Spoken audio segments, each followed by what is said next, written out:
Tonight we trade the glow of your screen for the faint, pre-dawn gray seeping through the shuttered window of a small, sparsely furnished apartment on the Aventine Hill. You are not a gladiator, not a senator, not a legionary on a distant frontier. You are a curator aquarum, an inspector of Rome's water. The city sleeps, but you are already awake, the weight of an empire's thirst resting squarely on your shoulders. The air is cool, smelling of last night's lamp oil and the ever-present dust of the city. You pull on your simple, sturdy tunic and slip your feet into thick-soled caligy, the leather straps familiar and worn. Your mind is already tracing the day's route, a mental map of the city not of grand temples and forums, but of access hatches, settling tanks, and the relentless, hidden flow of water.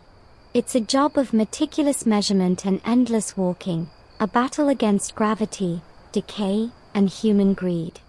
And let's be honest, if you were suddenly transported to this moment, you probably wouldn't survive the first day, not because of barbarians or plague, but from the sheer, bone-deep exhaustion and the bureaucratic labyrinth waiting to snare you. So, before you get comfortable, take a moment to like the video and subscribe, but only if you genuinely enjoy what I do here. Now, dim the lights, and let's ease into tonight's journey together. Your first duty is to the ledger. A stack of wax tablets sits on a rough wooden desk, the records from yesterday's patrol. You run a finger over the incised marks, feeling the ghost of yesterday's concerns. A slight drop in flow at the castellum near the Porta Capena, a complaint of muddy water from a public bathhouse in the Subura. This is the reality of your world. You are a civil servant, an accountant of aqueducts.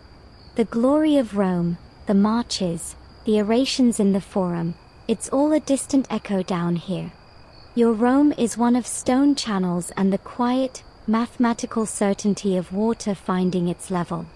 You scoop a handful of water from a clay jar, drinking deeply. The water is cool, clean, a direct gift from the Aqua Marcia, one of the 11 great aqueducts you help maintain. It's a privilege most of the city's million inhabitants don't fully appreciate, getting water this pure straight into their homes. They just turn a tap and it flows, never knowing the army of surveyors, engineers, and inspectors like you who make it possible. Historians still argue whether the average Roman truly understood the engineering marvel that supplied their city, or if they took it as much for granted as we take electricity. You, however, understand the cost. You strap a leather satchel over your shoulder, its contents a testament to your trade, a bronze dioptra for measuring angles, a coiled grommer for establishing straight lines, a waxed linen notebook, and a small, sharp stylus. There's also a lump of chalk, a ball of twine, and a small hammer. Not the tools of a warrior, but the instruments of an empire built on logistics, not just legions. You step out into the narrow street. The sky is shifting from deep indigo to a soft, watery blue. A dog barks somewhere. A baker's slave is already sweeping the step next door, the rhythmic scratch scratch scratch a familiar morning sound. You take a deep breath. The air is still relatively fresh, before the city fully wakes and fills it with the smells of cooking, sewage, and humanity. You turn left, your footsteps echoing on the cobblestones, beginning the long trudge towards your first stop, the public fountain at the crossroads just ahead, where the city's water first meets its people. The day has begun, and every step, every measurement, every notation is a small prayer against the chaos that would ensue if the water stopped. The first rays of the sun are just catching the rooftops as you reach the crossroads fountain, the sound of your footsteps mingling with the first gentle splash of the day. This isn't a grand monument, just a simple marble basin fed by a bronze spout shaped like a wolf's head, a nod to the city's founding myth. Water streams from its mouth in a constant, reassuring flow, filling the basin which overflows into a central drain. A few early risers are already here, a woman with a large amphora balanced on her shoulder, a young boy sent by his master with two smaller jars. This is the heartbeat of the neighborhood, the social media feed of ancient Rome, and your first data point. You don't just see people getting water, you're assessing the pressure. Is the stream from the spout strong and arching, or is it a weak, spluttering trickle? A weak flow here could mean a blockage miles away, or worse, an illegal tap siphoning off the supply. You watch the woman fill her amphora, timing it almost subconsciously. It takes her a count of 30. Yesterday, it was 28. A negligible difference, perhaps, but your job is built on noticing the negligible. You step closer, the crowd parting slightly for the man with the official-looking satchel. You lean in, ignoring the cold spray on your tunic, and peer into the basin.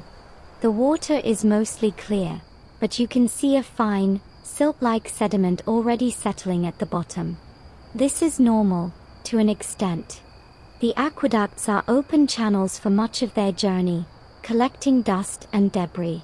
But the amount is a little more than you'd like. You dip a small bronze cup you carry for this purpose into the flow and take a sip, swishing it around in your mouth like a sommelier tasting a dubious wine. It's cool, but there's a faint, earthy tang to it. Not dangerous, but not the crisp, pure taste of the marsh's sauce. Someone, somewhere, is probably doing something they shouldn't. A woman with the amphora gives you a knowing nod. The tintinnabulum was slow last night, she says quietly. You know what she means. The little bell isn't a real bell, but local slang for the sound the water makes as it falls into a specific drain cover further up the line. If the flow is strong, it rings clearly. If it's weak, the sound is muted. It's a folk hydrology system, and you've learned to trust the observations of the people who live with this water every hour. You make a note in your wax tablet with your stylus. Fountain C. Palatini. Pressure slightly diminished, sediment increased. Local report, tintinnabulum slow. This is the mainstream historical fact of your world. Rome's aqueducts were public utilities, and their water, aside from a few privileged private grants, was primarily for public consumption, for fountains like this, for the vast bathhouses, and for the public latrines. The Emperor Agrippa, who oversaw the water system before it became an imperial department, famously said the water was for the people, not for irrigating the gardens of the rich. It's a noble sentiment, but one you find yourself fighting for every single day. The pressure seems to stabilize as the morning crowd thins, the system equalizing after the first rush. You chalk a small, intricate symbol on the side of the fountain's base, your own personal code, indicating you were here, you inspected it, and all is tolerably well. It's a message to the other inspectors on their rounds. With a final glance at the wolf's head, now gleaming in the full morning sun, you turn and head deeper into the city, the mystery of the sediment and the slow bell already pulling you toward the next piece of the puzzle. Your path leads you away from the open streets and the growing cacophony of the city's wakefulness, toward a nondescript, low building tucked behind the Temple of Claudius. This is an access castellum, a distribution tank, but more importantly, it's one of the gateways to the hidden world. A lone, bored-looking Praetorian guards the door, more for ceremony than any real threat. He recognizes you with a grunt and steps aside. Inside, the air changes instantly. The smells of baking bread and street sewage vanish, replaced by a profound, damp coolness and the sound of water, a deep, resonant, echoing flow that seems to come from the very stones. A single shaft of sunlight, thick with dancing dust motes, cuts through the gloom from an opening in the ceiling, illuminating a circular, lead-lined basin where water from the Aqua Claudia churns and settles before being directed into several large pipes heading toward different city districts. This is the heart of the matter, the nexus. But you're not here for the tank itself today. Your destination is even further down. In the corner of the chamber, almost hidden in shadow, is a heavy stone slab with an iron ring bolted to it. This is the entrance to the speakers, the main channel of the aqueduct itself. You set down your satchel, grip the ring, and with a practiced heave born of countless repetitions, you slide the slab aside. A colder, wetter breath of air exhales from the darkness, carrying the scent of wet rock, ancient mortar, and something else, a faint, metallic tang. This is where your job transforms from civic duty to something resembling a subterranean. You light a small, shielded oil lamp, its flame flickering nervously in the newfound draft. Then, you lower yourself into the opening, your feet finding the familiar, narrow ledges cut into the wall. You pull the slab most of the way closed behind you, a safety precaution and a way to keep out debris and, more importantly, the overly curious. You are now inside the artery of Rome. The noise of the city is gone, replaced by the roar of the water flowing past you, a powerful, relentless torrent just a few feet away. The channel is about 6 feet high and 3 feet wide, a barrel-vaulted ceiling of brick and waterproof cement arching over your head. The water moves with a purpose and a power that is both awe-inspiring and terrifying. You have to raise your voice to a near shout to hear yourself think. First check, Claudia Main Line, mile marker 7. You announce to the empty tunnel, the words swallowed by the din. You begin to walk, hunched over, one hand tracing the damp, cool wall for balance. The ledge is slim, slippery with a perpetual, slimy biofilm. This is not a place for the clumsy or the faint of heart. Your lamp casts jittering, monstrous shadows that dance along the curved walls, revealing the intricate work of the bricklayers who built this marvel centuries ago. You're looking for cracks, for signs of settlement, for any discoloration in the mortar that might indicate a slow, secret leak. The mainstream historical fact here is the sheer durability of Roman hydraulic cement, a mix of lime, volcanic ash, and rubble that actually gets harder when submerged in water. It's the reason this channel is still standing, still functioning. But even Roman concrete has its limits.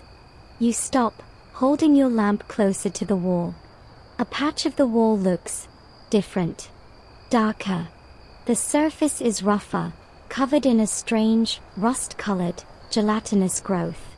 Historians still argue whether the Romans understood the concept of microbial life, but you don't need to understand bacteria to know that this slimy, iron-oxidizing biofilm is often a precursor to decay, a sign of persistent moisture where there shouldn't be any.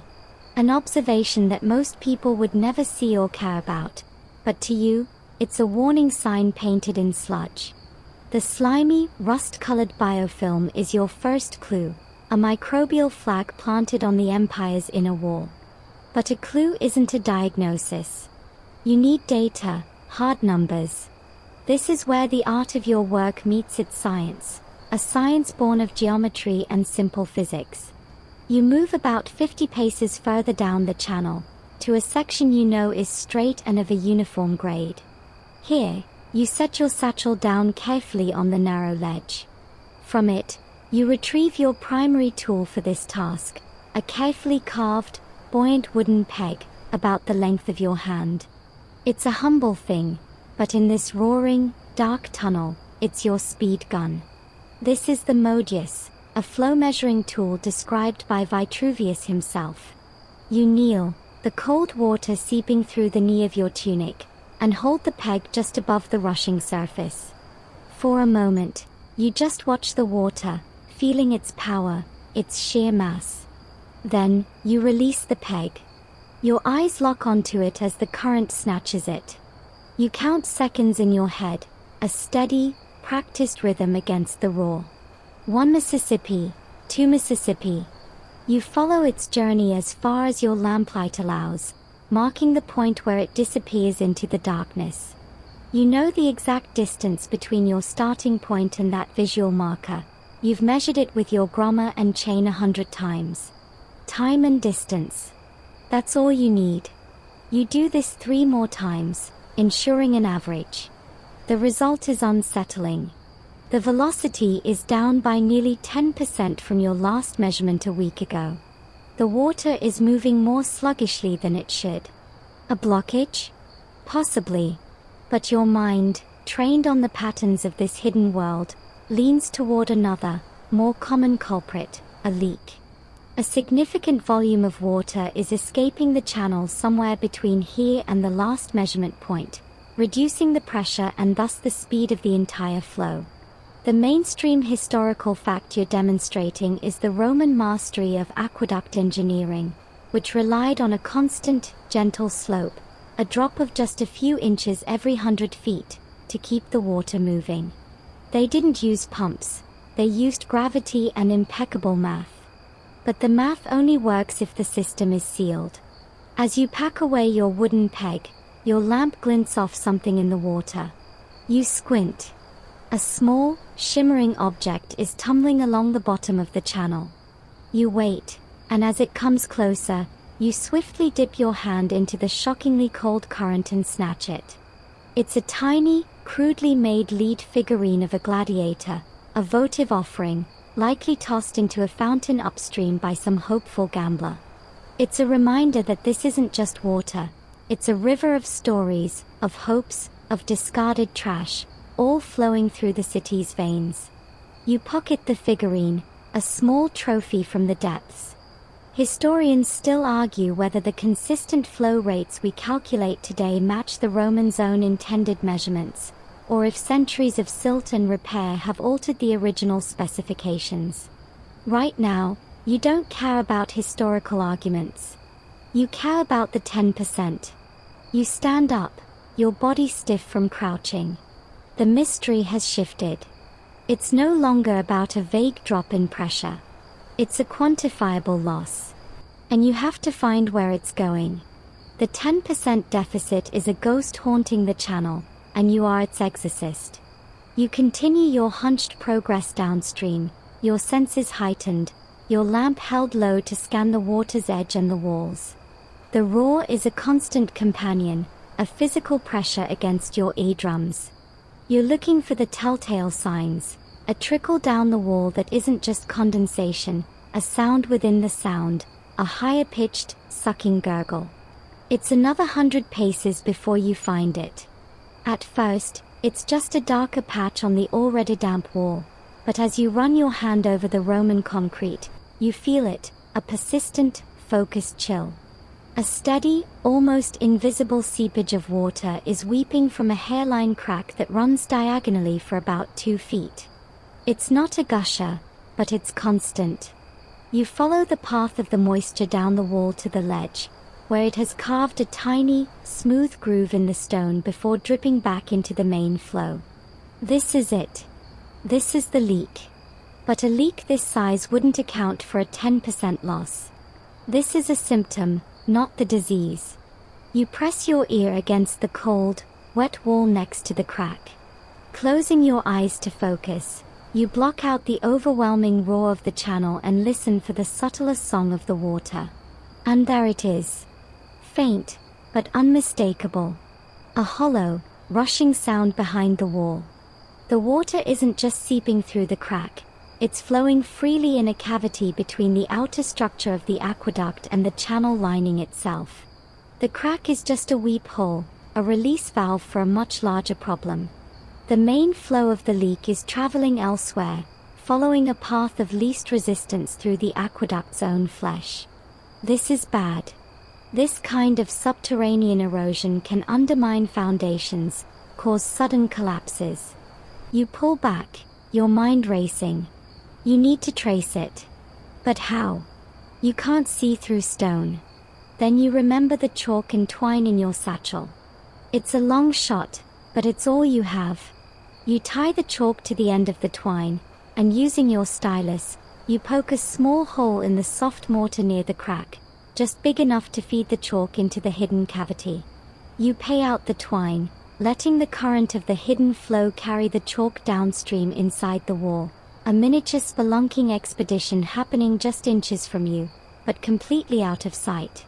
You follow the twine, hand over hand, as it leads you further down the tunnel. After about 30 feet, the twine stops. You feel around and find another, much more substantial crack, a fissure where the chalk has likely gotten stuck. This is the exit point. But the water isn't flowing back into the channel here. It's flowing out. You look down. The water is draining into a barely visible gap between the ledge and the wall, disappearing into the foundational rubble beneath the aqueduct. You've found the wound, but now you need to find where the blood is going. The 10% deficit is a ghost haunting the channel, and you are its exorcist. You continue your hunched progress downstream, your senses heightened, your lamp held low to scan the water's edge and the walls.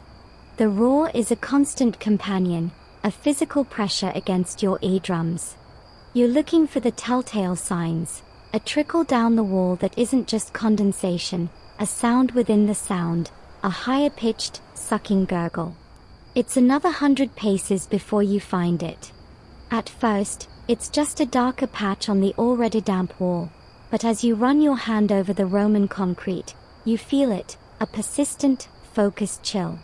A steady, almost invisible seepage of water is weeping from a hairline crack that runs diagonally for about 2 feet. It's not a gusher, but it's constant. You follow the path of the moisture down the wall to the ledge, where it has carved a tiny, smooth groove in the stone before dripping back into the main flow. This is it. This is the leak. But a leak this size wouldn't account for a 10% loss. This is a symptom, not the disease. You press your ear against the cold, wet wall next to the crack.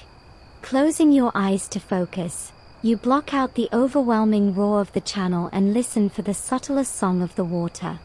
And there it is. Faint, but unmistakable. A hollow, rushing sound behind the wall. The water isn't just seeping through the crack, it's flowing freely in a cavity between the outer structure of the aqueduct and the channel lining itself. The crack is just a weep hole, a release valve for a much larger problem. The main flow of the leak is traveling elsewhere, following a path of least resistance through the aqueduct's own flesh. This is bad.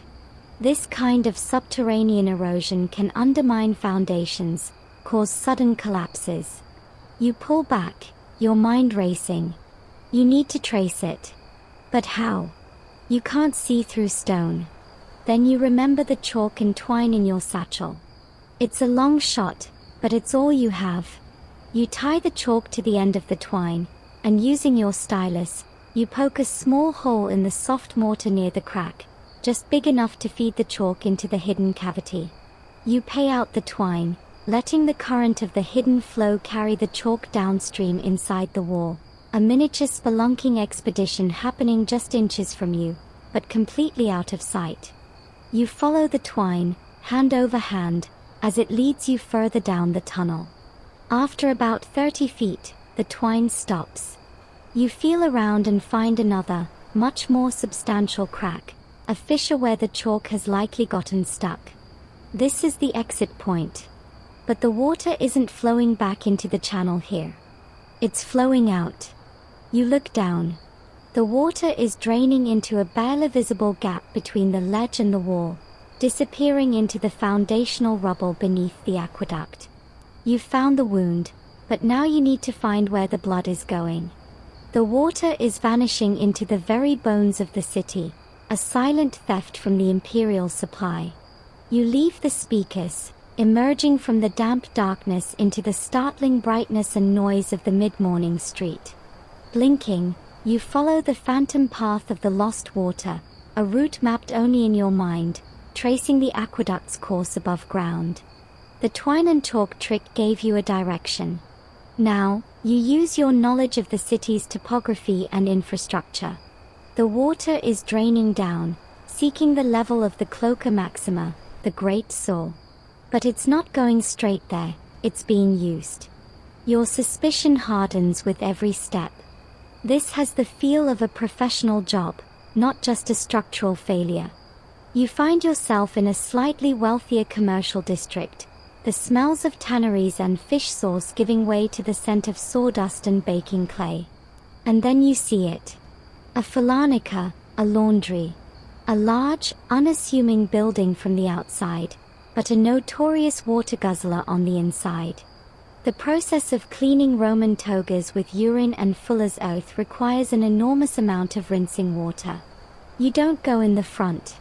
Instead, you slip down a narrow alley reeking of lye and ammonia, heading for the back of the establishment. And there it is. The proof.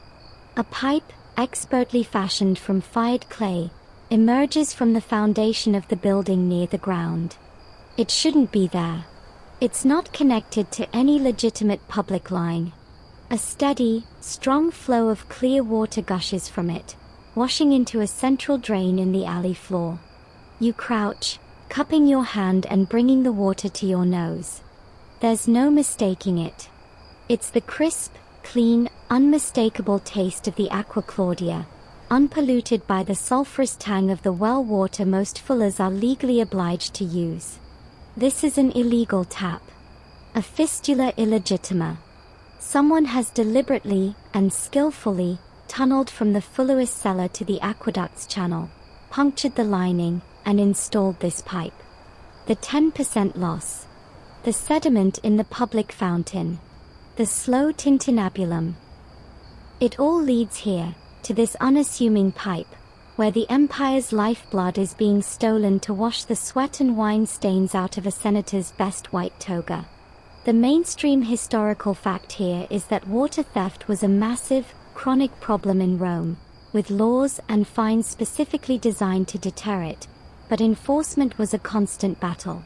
The pipe itself is of high quality, better than some of the official civic plumbing. This wasn't the work of a desperate man. It was a calculated business decision, an investment in illegal infrastructure. Historians still argue whether these illicit taps were seen as a serious crime or a tolerated nuisance, a victimless bending of the rules. Staring at the brazen, steady flow, you have your answer. It's a crime, and it's your job to report it. The easy part is over. Finding the leak was a puzzle of physics. Now you must navigate the labyrinth of men. Leaving the foolery behind, the illicit gush of water still echoing in your mind, you now enter a different kind of tunnel, the bureaucratic maze of the Cura Aquarum. Your destination is the office of the commentariensis, the records keeper, a man named Lucius whose domain is not stone and water, but papyrus and wax. The air in this administrative building on the Selene Hill is dry and smells of dust and ink, a stark contrast to the damp vitality of the speakers. Lucius sits at a desk piled high with scrolls, his tunic impeccably clean, his fingers stained black. He does not look up as you approach. You clear your throat and state your business, an illegal tap on the Aqua Claudia, servicing a foolery in the Vicus Tuscus. You present your wax tablet with your sketched map and measurements. Lucius takes it with a sigh, as if you've just handed him a heavy rock instead of evidence of a crime. This is the third such report this month, he mutters, not looking at your notes but at a master ledger filled with cramped script. The fines, the paperwork. He makes a note on a fresh sheet of papyrus with a slow, deliberate scratch of his reed pen. This is the first gatekeeper. His job is not to act, but to record. The report now officially exists, but it is just a line in a ledger. Next, it must go to the libellis, the secretary for petitions, who will determine if the case is worthy of escalating to one of the emperor's appointed curators aquarum. This could take days, weeks. You know the owner of that foolery is probably a wealthy freedman with connections, perhaps even a silent partner in the business of a senator. A few well-placed bribes, a few favors called in, and your report could misfile itself into oblivion. The mainstream historical fact you're battling is the sheer size and sluggishness of the Roman imperial bureaucracy, a system designed for stability, not speed. Lucius doesn't call it an illegal tap. He uses the official terminology, aqua dolo malo capta, water captured by malicious deceit. The phrase is so convoluted and legalistic it seems designed to drain the urgency from the situation. You stand there, feeling the grit from the aqueduct channels still under your fingernails, while Lucius dabbles in linguistic abstractions. Historians still argue whether this bureaucratic inertia was a bug or a feature of the Roman system, a way to prevent rash actions and maintain the status quo. Right now, it feels like a feature designed specifically to frustrate you. You know you can't just wait. The water is flowing, the foolery is profiting, and the public fountain is running slow. You need to apply pressure of a different kind.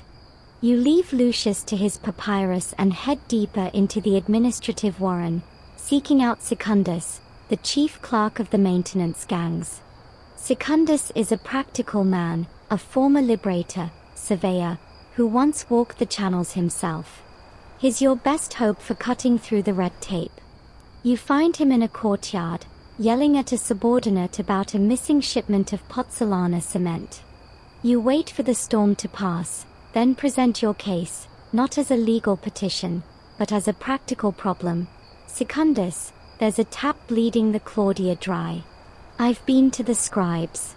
But while they write, the channel weakens. Secundus grunts, his eyes, sharp and calculating, meeting yours.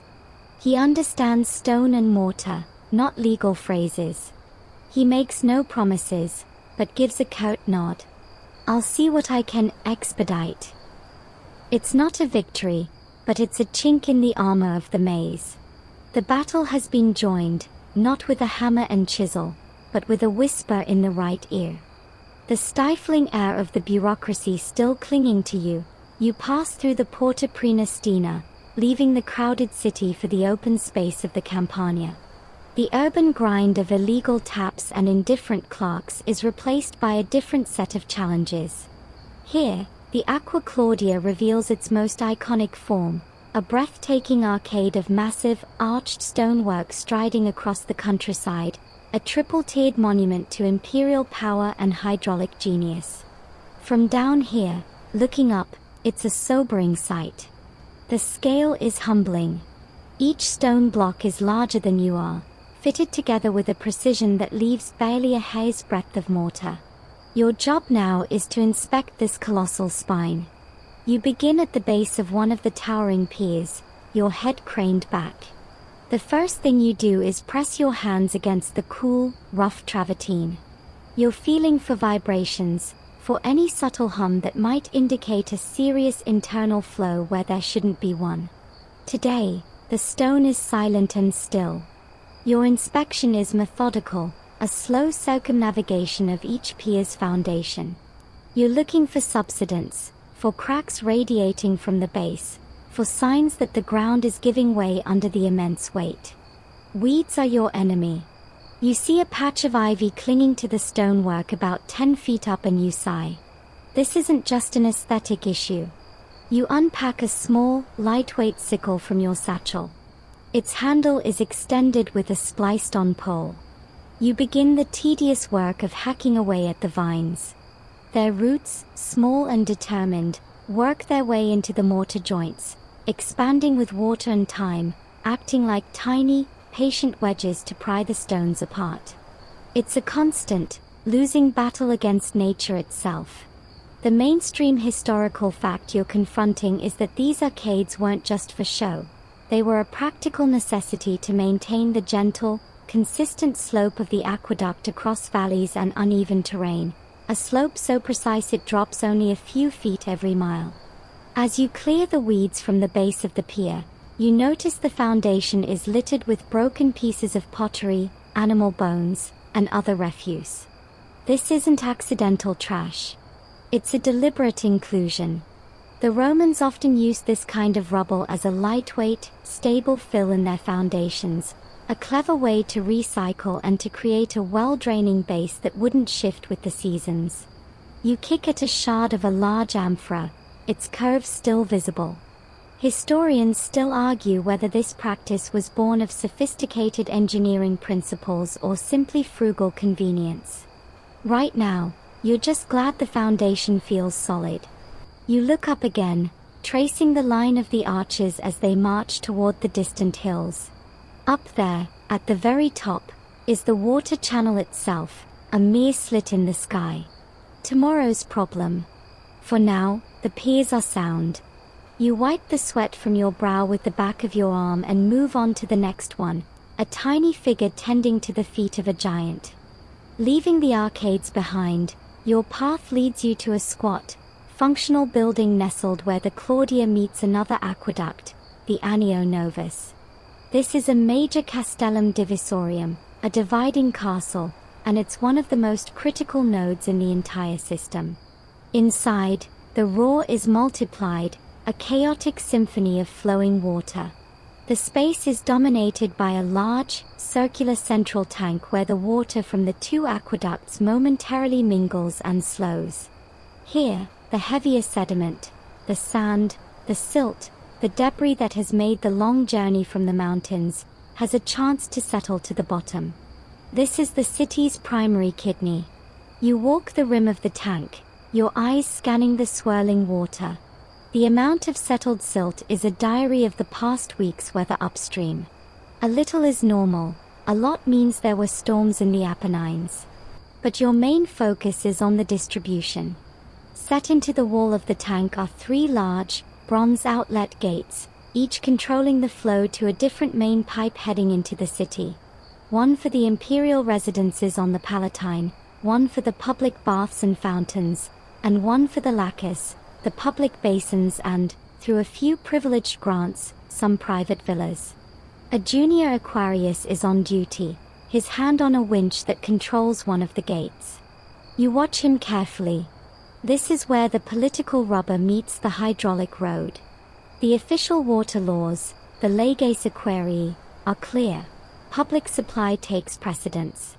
But you've seen junior officers accidentally leave the gate to a powerful senator's villa open a little too wide, or open it for a maintenance flush, at a suspiciously convenient time. You check the calibration marks next to each gate, ensuring the settings match the official daily allocation. Today, thankfully, they do. The public gate is wide open, a torrent of water rushing into its pipe. The imperial gate is open a modest amount, and the private gate is just a trickle. This is how it should be. The mainstream historical fact in action here is the sophisticated prioritization built into the Roman system, a formalized hierarchy of water rights that placed the community's needs above private luxury, at least in theory. The tool the junior Aquarius uses to make fine adjustments, a calibrated bronze disc attached to a long rod, a sort of ancient throttle. It's simple, effective, and requires a steady hand. You make a note in your tablet, Castellum at Hortiusiniani, flow division nominal. Sediment levels moderate. It's a good report. But as you turn to leave, you glance back at the settling tank. Historians still argue whether the water from different aqueducts was kept separate based on quality, or if they were blithely mixed together like this as a matter of course. Looking at the churning, merging waters of the Claudia and the Anio Novus, you have your answer. Convenience trumps purity. The city drinks what it's given. Back inside the familiar, roaring darkness of the aqueduct channel, you confront an enemy more persistent than any leak or illegal tap, the calcium curse. You hold your lamp close to the wall, and the light reveals not smooth Roman concrete, but a grotesque, flowing landscape of off-white rock. This is sinter, a hard, limestone deposit that precipitates out of the water over time, slowly but surely constricting the flow. In some places, it's as smooth as marble, in others, it forms jagged, tooth-like projections. You run a hand over it, it's cold and unforgiving. This is the aqueduct's arteriosclerosis, and your job is to be the physician. The mainstream historical fact is that this sinter was actually a sign of the water's purity and mineral content, highly valued by the Romans. The deposits, when chiseled out, were often ground up and used as a form of lime for mortar or even as a primitive toothpaste. You're not thinking about toothpaste now, though. You're assessing the build-up. In this section, the sinter has reduced the channel's width by almost a third. The water, forced through a narrower passage, flows faster and more turbulently, which in turn wears away at the channel lining and reduces the overall volume that can be delivered to the city. You take out your small hammer and tap at the deposit. It returns a solid, high-pitched tick. This is old, hard sinter. In other places, a tap produces a duller thud, indicating a newer, softer layer that's easier to remove. You make detailed notes, sketching the worst affected areas. The removal of this stuff, the desinter ratio, is a major, scheduled operation, requiring a full work gang. It's dangerous, tedious work. The men will have to work in shifts in this cramped, roaring space, their chisels and pickaxes sparking against the rock-hard deposits, their world reduced to the circle of lamplight and the constant threat of a sudden surge in the water flow from a storm upstream. Historians still argue whether the Roman authorities had a regular, scientific schedule for this desintering or if they simply waited until a notable drop in flow forced their hand. Judging by the thickness of the deposit in front of you, you suspect the latter. It's a reactive, not a proactive, system. You chip off a small, sharp piece of the sinter and pocket it. It's a tangible piece of the problem, a fragment of the empire's own petrified history. This silent, gradual accumulation is in many ways a more formidable foe than a single dramatic leak. A leak is an event. The sinter is a slow, inevitable pressure, a reminder that even Rome's greatest works are in a constant, losing battle against the quiet chemistry of water and stone. The diagnosis of the sinter problem demands a prescription of brute force. You've filed your report, and by some minor bureaucratic miracle, likely a well-placed word from Secundus, a familiar Aquaria, a work gang of 4 public slaves, has been assigned to you for the day. You meet them at the access shaft. They are a grim, muscular lot, their bodies scarred and their tunics permanently stained with the grey-white dust of pulverized sinter. Their tools are heavy, brutal things. Iron pickaxes with shortened handles for working in confined spaces, heavy chisels, and wooden mallets. Their leader, a hulking man named Ursus with a broken nose, gives you a curt nod. There is no camaraderie here, only a weary, professional resignation. You lead them down into the channel, the roar seeming to intensify with their presence. You point out the worst section of the deposit you noted yesterday. Ursus spits into the rushing water, assesses the rock with a practiced eye, and barks an order. 2 of his men position themselves on the narrow ledge, their pickaxes swinging in a tight, dangerous arc. The work begins with a percussive crack that echoes violently down the tunnel, a sound that seems to fight the roar of the water for dominance. Chips of hard sinter fly through the air, stinging any exposed skin. The air, already thick with moisture, now fills with a fine, chalky dust that coats the back of your throat. You are not here to swing a pick. You are here to supervise, to ensure they don't get overzealous and damage the original channel lining beneath. A punctured lead lining or a cracked cement wall would be a far greater disaster than any sinter deposit. You watch their every move, your lamp held high to illuminate their work. This is the dirty, unglamorous underbelly of the aqueduct's majesty. The mainstream historical fact on display is that the entire Roman infrastructure, from aqueducts to roads, was built and maintained largely by slave labor, a brutal economy of human muscle. The makeshift earplugs the men use, balls of wax mixed with wool, shoved deep into their ears to protect them from the deafening, relentless noise. They work in a world of near silence, their communication reduced to hand signals and lip reading, their reality a vibrating, dusty, percussive hell. You make them take breaks every hour, hauling up water skins filled with a vinegar and water mixture to cut through the dust. They slump against the walls, their chests heaving, their faces masked in white powder, looking like ghosts in the lamplight. Historians still argue whether the conditions for these public slaves were marginally better than those in the mines or on rural estates, or if this was just a different circle of the same inferno. Watching Ursus drain his water skin, his hands trembling with fatigue, you suspect the difference is academic. The sinter is slowly yielding, a growing pile of rubble accumulating on the ledge before being periodically kicked into the main flow to be carried away. Its progress, measured in sweat and flying rock chips.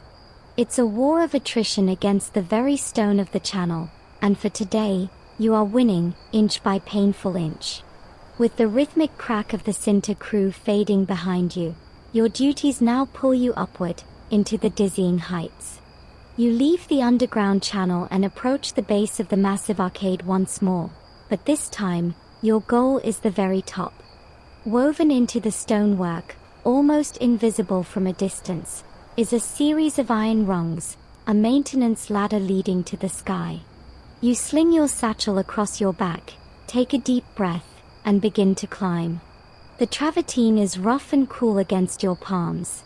With each rung, the world below recedes, the sounds of carts and commerce softening into a distant murmur.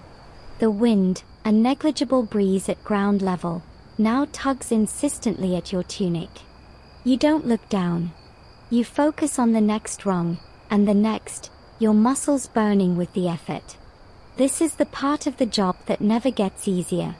After what feels like an age, you haul yourself over the parapet and onto the narrow service ledge that runs alongside the covered water channel at the very summit of the arcade.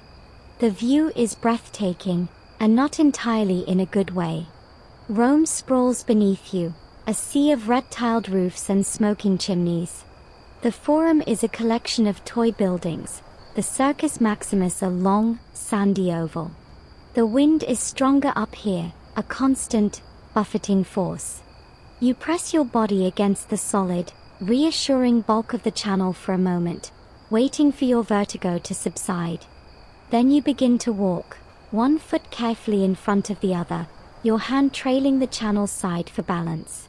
You are a tiny, insignificant figure on a stone tightrope 100 feet in the air. Your inspection here is visual. You are looking for cracks in the coping stones, for displaced roof tiles on the channel's cover, for any signs that the immense structure is shifting. A single loose stone dislodged from this height could kill a man below. The mainstream historical fact you're living is the incredible confidence of Roman engineers, who built these structures to last for centuries with minimal maintenance, trusting in the strength of their arches and the quality of their mortar. A startled pigeon erupts from a crevice right next to your head, its wings clattering, your heart leaping into your throat. Their nests can block ventilation and drainage holes, another small, persistent enemy. You notice a patch of moss growing in a shady corner, and you make a note to have it removed. Historians still argue whether the Romans used any form of safety equipment for workers at these heights, or if it was just a matter of steady nerves and a prayer to the gods. Given the sheer, unguarded drop a hand's breadth from your feet, you're leaning heavily towards the latter. You reach the end of the section, your knees feeling slightly weak. The climb down is always worse than the climb up, each downward glance a reminder of the emptiness below. You descend slowly, methodically, the rough iron of the rungs a welcome anchor, until your feet finally, gratefully, touch the solid, unyielding earth. The sun has long since dipped below the horizon, painting the sky in shades of violet and deep orange, but your work is not yet done. A rare night inspection has been ordered, a report from a night watchman of unusual sounds near an access shaft closer to the city walls, not the familiar roar, but a rhythmic, metallic scraping. The city at night is a different beast. The bustling crowds are gone, replaced by shadows and the occasional link boy leading a wealthy patron home. The air is cooler, carrying the scent of wood smoke and the dampness of the Tiber. Your lamp is your only companion, its pool of light creating a small, moving island of safety in the pervasive gloom. You reach the access shaft, located in a quiet, warehouse-dominated district. The usual guard is absent. You slide the heavy stone aside, the noise unnaturally loud in the nocturnal quiet. The darkness that greets you is absolute, a solid wall of black that seems to swallow the light from your lamp. The roar of the water is deeper, more menacing at night. You descend into the abyss. The familiar channel feels alien and oppressive. The shadows thrown by your lamp are longer, sharper, more malevolent. Every drip of condensation sounds like a footstep. You are listening for the reported sound, but all you hear is the endless, mind-numbing thunder of the flow. You move slowly, your senses on a razor's edge. Then you hear it. Faint, but distinct. A slow, grating drag, like metal on stone. It's coming from just around the next gentle curve in the channel. You extinguish your lamp. The darkness is instantaneous and total, a physical weight on your eyes. The sound of the water is all-consuming. You stand there, blind and disoriented, waiting for your vision to adjust. After a minute, you can just make it, a sliver of faint, flickering light reflecting on the wet wall ahead. You creep forward, your back pressed against the cold stone, your breathing shallow. You peer around the corner. There, in a small niche carved into the channel wall, is a man. He's not a maintenance worker. He's hunched over, a small, shielded lantern at his feet. In his hands is a long, hooked metal rod, and he is carefully, methodically, dragging it along the bottom of the channel, just beneath the water's surface. He's fishing. Not for fish, but for the votive offerings, the lost coins, the valuable trinkets that people toss into fountains and that are carried by the current all the way down here. It's a fringe, illegal practice, a nocturnal treasure hunt in the Empire's liquid treasury. He hasn't seen you. You watch him for a moment, this ghost in the machine, his face a mask of concentration in the dim light. He snags something, his face lighting up with a greedy smile as he pulls up a tarnished silver bracelet. Historians still argue whether the Roman authorities were even aware of this peculiar form of larceny. You are now the authority, and you are very aware. You have a decision to make. Do you confront him? In the dark, alone? Or do you simply note it, add it to the endless list of problems? You take a silent step back into the deeper darkness, your mind already weighing the risk against the paperwork. The metallic scrape continues, a secret melody under the river's roar. You leave the nocturnal treasure hunter to his illicit fishing, deciding that a confrontation in the pitch-black channel is a risk with no reward. The man is a parasite, not a structural threat.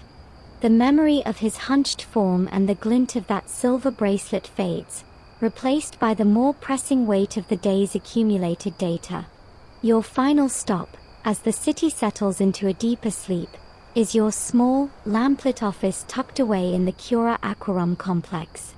The wax tablets from your satchel are stacked before you, a physical record of your journey through Rome's veins. The public fountain's diminished pressure, the biofilm in the channel, the 10% flow loss, the illegal Fully tap, the sinter buildup, the soundness of the arcades, the nocturnal larcenist, it all needs to be distilled into a single, coherent report. This is where the physical work of inspection becomes the intellectual work of synthesis. You select a fresh, large tablet and warm it slightly over the flame of your lamp, softening the wax. Your stylus begins to move, it scratches a quiet counterpoint to the distant, occasional bark of a dog. You write in a formal, concise script, the language of bureaucracy. To the esteemed curator Aquarum, from the inspector of the 3rd District, regarding the state of the Aqua Claudia on this day. You report the facts, just the facts. You describe the leak and its traced source at the Fullery, providing the location and your estimate of the volume lost. You note the sinter accumulation and record that a work gang under Ursus has begun the removal process. You mention the stable condition of the arcades and the proper flow division at the Castellum. You are careful, so careful, with your words. The report is a weapon. Accusing a business owner of a crime, even with evidence, can have repercussions if not phrased with bureaucratic precision. You use the official term, acqua dolo malo capta, and suggest a formal inquiry rather than demanding an immediate arrest. The mainstream historical fact you're engaging with is the Roman mania for record-keeping. The empire ran on reports like this, thousands of them, flowing into administrative centers from Britain to Egypt, creating a paper shadow of the state itself. The personal annotation you add, almost as an afterthought, in the margin of the tablet. A small, stylized drawing of a fish next to a brief note. Nocturnal activity observed in Spicus near Ripa. Non-structural. It's your own private code, a nod to the treasure hunter that won't confuse the main thrust of the report but documents the event for your own future reference. Historians still argue whether the sheer volume of this administrative paperwork was a sign of an efficient, organized state or a sclerotic one drowning in its own red tape. As you blow on the wax to set the final words, you feel the day's fatigue settle into your bones. The report is complete. It is a snapshot of a single day in the life of the aqueduct, a story told in measurements, observations, and carefully couched accusations. You roll the tablet in a protective linen cloth and place it in the out basket. It will be collected in the morning and begin its own journey through the administrative labyrinth. Your part, for now, is done. The water will continue to flow, and tomorrow, you will do it all again. The final climb to your apartment on the Aventine is a slow, weary trudge. Each step is a conscious effort, your muscles protesting the day's relentless march across and through the city. The satchel on your shoulder feels heavier now, empty of everything but the lingering dust of Cinta and the memory of the day's labors. You push your door open and step inside, the simple, quiet space a welcome sanctuary. The cool night air drifts through the open window, carrying with it the faint, almost imperceptible scent of the city's countless fountains, a perfume of wet stone and constant flow. You place your satchel in its designated corner, the bronze dioptra within clinking softly against the hammer, a sound that marks the official end of your duties. You pour water from the jar into a clay cup, the simple act of drinking now a moment of profound connection to the very substance you spend your days chasing, measuring, and defending. You stand by the window, looking out over the moon-washed rooftops of Rome. The city is quiet, a slumbering giant. But you know a secret. Beneath that silence, under every street and foundation, the water is still moving. It never stops.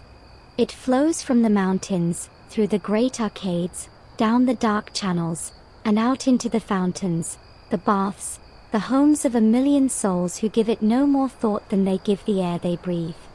The weight you feel is not just the physical fatigue, but the burden of that knowledge. You are one of the few who sees the delicate, engineered miracle for what it is, a constant, fragile victory over chaos.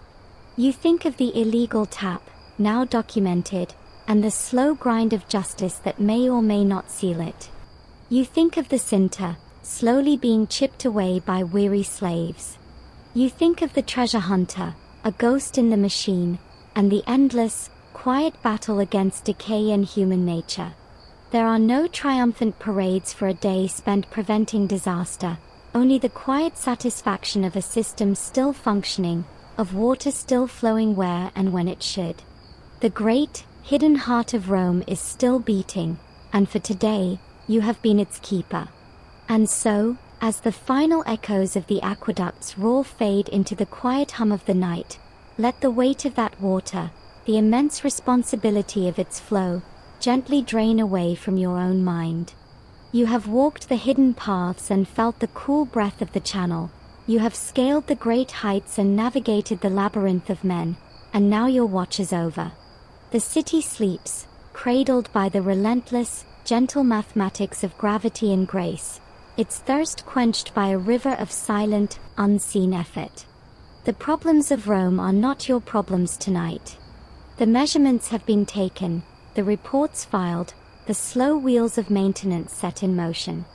There is a profound peace in knowing that some systems, however imperfect, endure, that order can be found in the flow of water and the steadfastness of stone.